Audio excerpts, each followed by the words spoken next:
साल 2016 ग्रेटर नोएडा के सिरसा गांव की एक बेटी निक्की भाटी।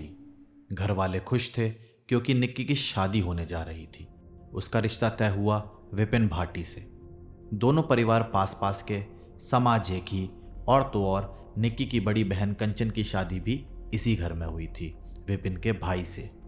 शादी के समय सबने सोचा क्या भाग्य है, दो बहनों की शादी एक ही परिवार में हो रही है, घर पास ही होगा, अपनापन भी बना रहेगा। निक्की के घर वालों ने शादी में कोई कसर नहीं छोड़ी। दहेज में एक स्कॉर्पियो कार, मोटरसाइकिल, नगद पैसे और सोना भी दिया। लेकिन क्या आपको पता है, असली कहानी यहीं से शुरू होती है।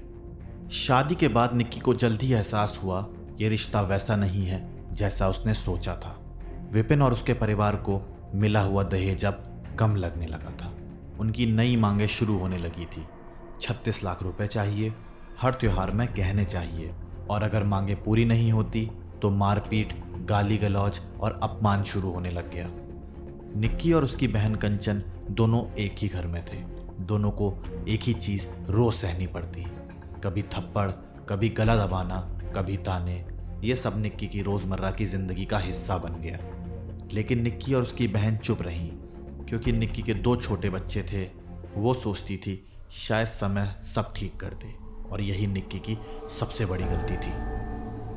अब आते हैं 21 अगस्त 2025 को। सुबह का वक्त था। घर में झगड़ा हुआ। कारण विपिन को छुट्टियों से बाहर जाना था, लेकिन अकेले। निक्की ने इसका विरोध किया, तुम मुझे अकेले छोड़कर क्यों जाओगे? लेकिन देखते ही देखते बहस बढ़ने लगी, और यही बहस निक्की को मौत की तरफ लेके चले गई।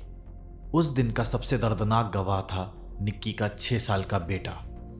उस मासूम ने पुलिस को बताया पापा और दादी ने माँ के ऊपर कुछ गीली चीज डाली, फिर उन्हें थप्पड़ मारा और लाइटर से आग लगा दी। सोचिए दोस्तों, एक बच्चा माँ को जलते हुए देख रहा है और कुछ कर भी नहीं पा रहा। उसकी चीखें, उसकी मासूम आवाज़ कैमरे में कैद हुई। ये क्या कर लिया? लेकिन कहानी यहीं और पेचीदा हो जाती है। निक्की 70% जल चुकी थी।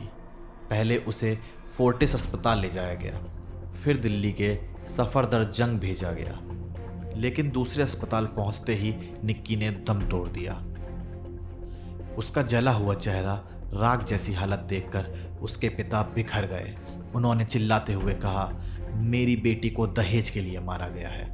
अगर इंसाफ ना मिला तो मैं भूख हड़ताल करूंगा और इन लोगों का घर गिरा देना चाहिए।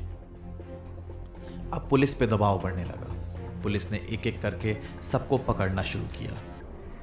पति विपिन, जो भागने की कोशिश कर रहा था, उसके पैरों में गोली मारी और उसे जेल में भेजा गया। सास दयावती, देवर रोहित और ससुर सत्यवीर को भी गिरफ्तार किया गया। उसकी बहन कंचन ने एफआईआर में लिखा, मेरी बहन को रोज मारा पीटा जाता था, तेजाब तक फेंका गया और हमेशा 36 लाख रुपए की मांग होती। लेकिन तभी कहानी में एक नया मोड़ आता है, जब सीसीटीवी फुटेज सामने आया, जिसमें विपिन उसी वक्त घर से बाहर दुकान पर दिखा जब निक्की पर हमला हुआ था। तो सवाल यह है, अगर विपिन बाहर था तो आग किसने लगाई? क्या यह सच में ससुराल वालों की साजिश थी या फिर कुछ और? दोस्तों, इस केस में कई सवाल अब भी बाकी हैं। घर के सारे सीसीटीवी कैमरा उसी दिन क्यों बंद थे?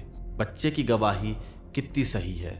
बहन कंचन का बयान और सीसीटीवी दोनों अलग क्यों दिखा रहे हैं? ये सारे सवाल जांच एजेंसियों के सामने हैं, और आज 28 अगस्त 2025 को भी ये केस पेंडिंग है। तो दोस्तों, आप क्या सोचते हैं? क्या निक्की की हत्या उसके पिता और ससुराल वालों ने मिलकर की, या फिर ये कहानी में कोई और मोड़ है जो अभी तक सामने नहीं आ पाया है? नीचे कमेंट में अपनी राय ज़रूर दीजिएगा। ऐसी ही सच्ची और रहस्यमयी क्राइम कहानियाँ सुनने के लिए सब्सक्राइब करें हमारा चैनल कहानियाँ क्राइम की, क्योंकि हर कहानी में छुपा है एक सच, और उस सच को जानना बहुत ज़रूरी है।